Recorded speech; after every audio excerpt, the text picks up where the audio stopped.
Hello, everyone, and welcome back to College Football Corner. Kevin Walsh alongside Jersey Joe Archino. Going to preview all the big games for Week 3 of this college football season. But first, let's get into Week 2. Arkansas against TCU, the big upset of the week. First, let's start with Arkansas. What did they do right in this game to get the upset?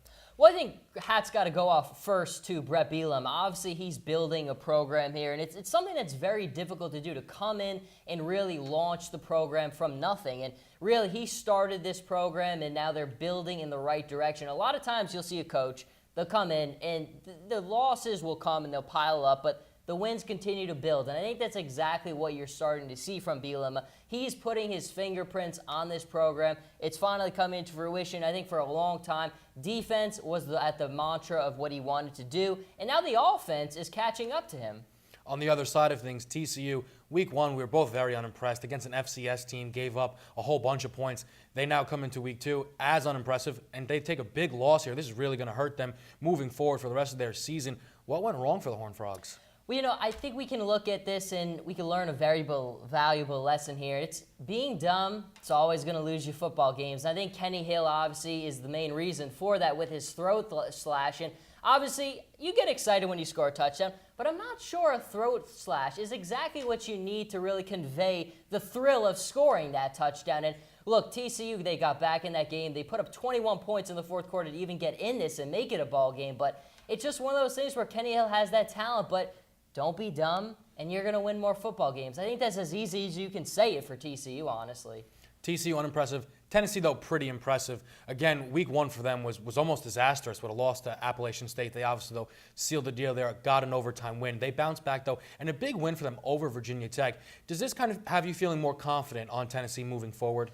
You know, I was ready to sell when they were down 14-0 early in that game. I was ready to sell all of my Tennessee stock, but I think you have to look at it, and obviously the way you start the season, you're going to look much different as you progress through the season. Tennessee got off to a tremendously difficult start, but you have to remember with Tennessee is they play in the gauntlet of the SEC. After they play Ohio this upcoming weekend, they face the toughest stretch of their season, and they haven't really gotten off on the right foot. So when I look at Butch Jones is a great coach. He's done a lot of really good things with this Tennessee program, but we're all still waiting for that signature win, for that win from start to finish where he looks like he's got the command over every aspect of the game, and we just still have not seen that with him. We go and look, we look at his quarterback, Joshua Dobbs. Great game from him through the air, on the ground. He's one of those guys who could do a little bit of everything.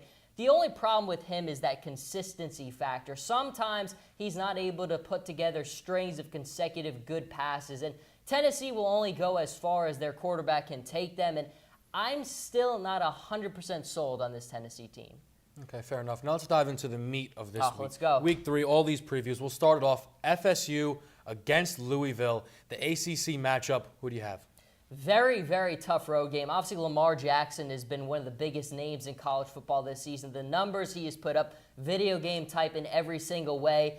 Making the pick, it's not easy, but I'm going FSU. And I think, to me, it's one of those things where a lot of it is Jimbo Fisher. He has the big, strong arm, young quarterback in Francois. And I just look at Florida State. I think recruiting is a big part of it. FSU they've consistently been in the top-tier ranks of being able to bring in this top-tier talent. They've got their quarterback there. I think they have the better defensive personnel. It's one of the biggest reasons why I'm picking them, although Lamar Jackson, it's going to be hard to argue with him with the season he's having.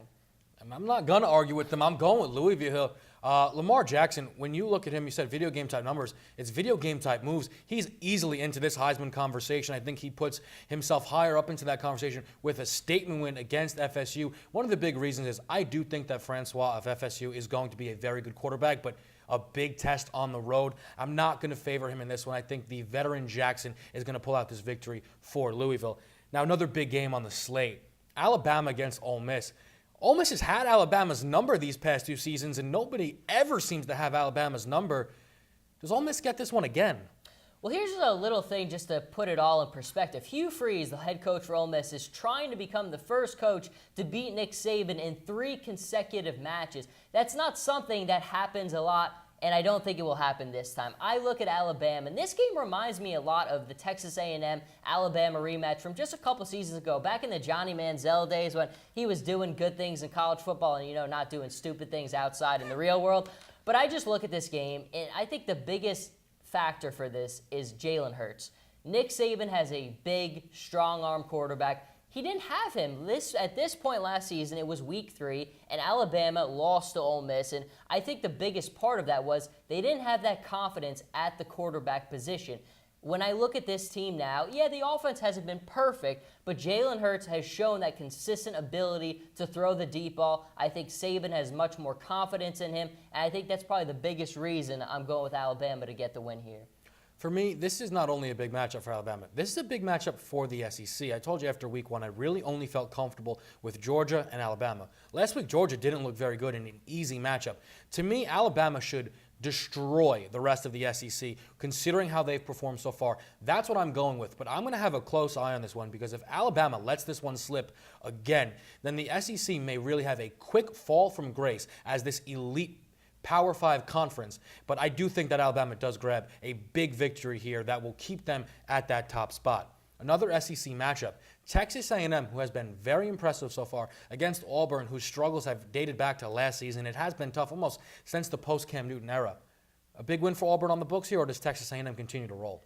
Well, based on what we've seen so far this season, I do really like the mental toughness A&M has shown. They've really shown they could gut it out in week 1, playing a very good UCLA team. Trevor Knight, their quarterback right now, is playing at a very high level, a dual threat type of guy.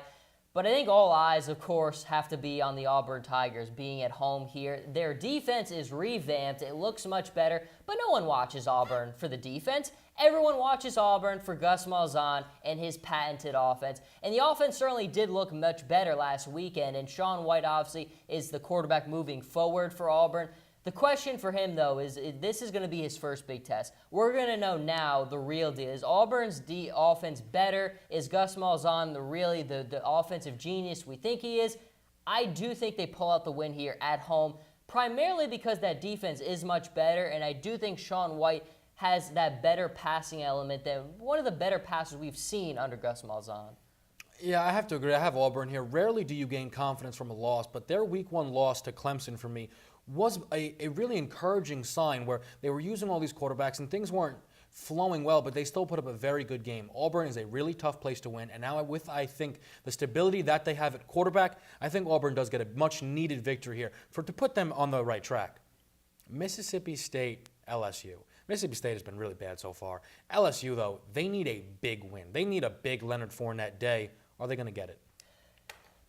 This is a tough one to call, and I think the biggest thing here is obviously Les Miles has had a very, very difficult start to his season with the way things started off, but you just have to turn the page and then start things over, and that's exactly what he did. He put Danny Etling in the game, their last game, and then the quarterback play, much, much better. Obviously still not great. He's raw. He's a guy who doesn't have a ton of experience, but it's much better than what they had, and I think that was a difficult call to make, but it was made at the right time. And for me, that's why I'm still picking LSU to win here. But we still know that LSU's not going to win behind the quarterback play. They're going to run feeding the beast, and that's Leonard Fournette. Leonard Fournette, as good as it comes, didn't play last week, so he's going to be a little bit fresh for this game. Maybe it takes him a little bit of time to get into it, but you can't argue with the skill players that LSU has. As long as they have a quarterback who can make the occasional throw here and there, not turn the ball over, I think they'll be just fine. I just think Mississippi State's actually a pretty bad team, and I think this could be a statement game for Fournette. I feel like with the way the quarterbacks around the country have been playing, I feel like he's almost been forgotten in this Heisman conversation. I think it's a big game for him, and I think it's a big win for LSU. Can you believe it? We still got 2 more big marquee matchups It's a great to go. weekend. It really is a terrific week. Notre Dame, Michigan State. The Irish are home. They obviously had that week 1 loss to Texas, but Texas has shown they're actually a pretty good football team. Michigan State have not been tested yet. A big test for them here. Who comes out on top? Well, Mark D'Antonio is one of the guys you always want to start with, the head coach for Michigan State. He's a great coach. He's done a lot of great things with this program, and the program is a name.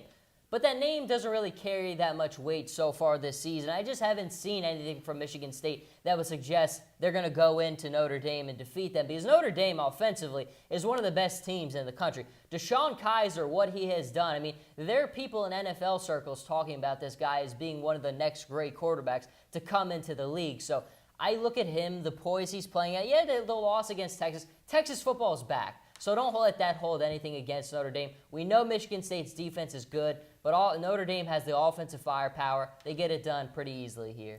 Again, I have to agree with you. I really do like what I've seen from Notre Dame so far. I know week 1 was rough for them, but I think with the off-the-field issues that they had early on, that debacle, I think that kind of set them back. But last week, even though it was Nevada, they seemed back on track. And Kaiser, to me, is a big-time Heisman potential, but also, like you said, he's first-round talent. He is an elite quarterback, and I think a quarterback of his level will easily get the job done against Michigan State.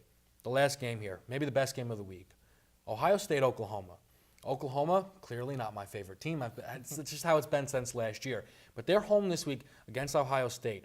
They are underdogs, so perhaps some bulletin board material for them to get a much-needed victory, because 2 losses in the first 3 weeks, their season could be over. Does Oklahoma get this needed win? Ohio State is a very young team. They don't return a ton of starters, but they're 2-0 to start their season. And the most important factor here, they have the best quarterback in this football game. J.T. Barrett, I just can't say enough about how good I think he is. Last season, I just think he was held back by that quarterback controversy between him and then Cardale Jones. But there's no question he's the man there. He's had a very good start to his season.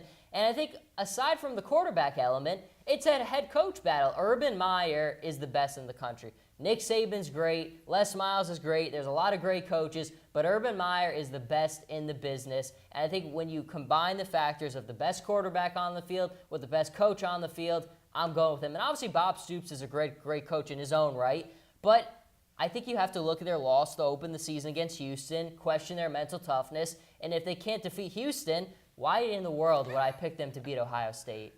Yeah, I mean, for me, Oklahoma's a tier below the elite teams in college football, and that's really how I see it. A lot of people here feel that, oh, Houston made a big statement win, and yes, they did, but I don't buy into Oklahoma. I never have, and I'm certainly not going to against Ohio State. I love J.T. Barrett. I think he's also heavily into this Heisman race here, which is an incredible race. But this could be a really big win for J.T. Barrett if he gets it and puts on a big performance. I've not been impressed with the Oklahoma defense, so if he can go out and have himself a day, say 4 total touchdowns, J.T. Barrett may become the front runner after 3 weeks of the college football season. So I do have Ohio State. That is going to wrap it up for us here on College Football Corner. We will be back next week to break down the results of all of these games. We did agree quite a bit, so we'll likely be wrong on quite a bit as well. For Jersey Joe Archino, I'm Kevin Walsh. We'll see you guys next week.